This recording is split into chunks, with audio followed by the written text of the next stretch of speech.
Dada. Size yangiligim bu. Ona yangimga. Yana nima boshladi bu? Dada, men endi o'zimga yarashadigan yangi kasb topdim. Qanaqa gaz? Ko'rsataymi? Ko'rsat qani? Qarang.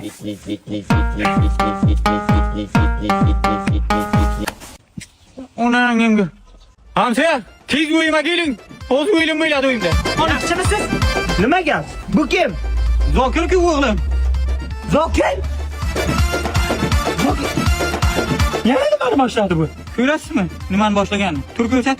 Tur. Ko'rsat. Tur bitta ko'rsat. Qalay? Bu nima bu? Bu zo'rlangan qurvaqqa raqsi. Ha, zo'rlangan qurvoqqa. Zo'rlangan hamsa ham bachasi raqsini ko'rsataymi bunga? To'xtang qani? Yana qanaqa raqslaring bor? Ko'rsat qani? Vapshi zo'ri bor.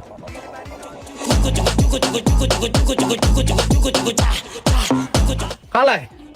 Bunisi nima? Bu homilador pashsha raqsi. Endi isnot bu. Endi chidolmayman hamsa. Endi o'zim To'xtan qanamsa ham fatirdaman. Gap eshiting. Zo'r raqslarga menga yoqibdi Zokirjon zo'r. Menga qarang oxirigacha chidagalik oxirini ko'ra. Keyingisini ko'rsating, keyingisini. keyingisi nima? Keyingisiga vapshi zo'ri bor dada.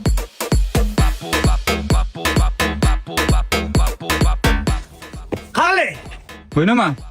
Bu bokira baliq raqsi. Duo qildim. Bachangiz qiliqsiz narsa.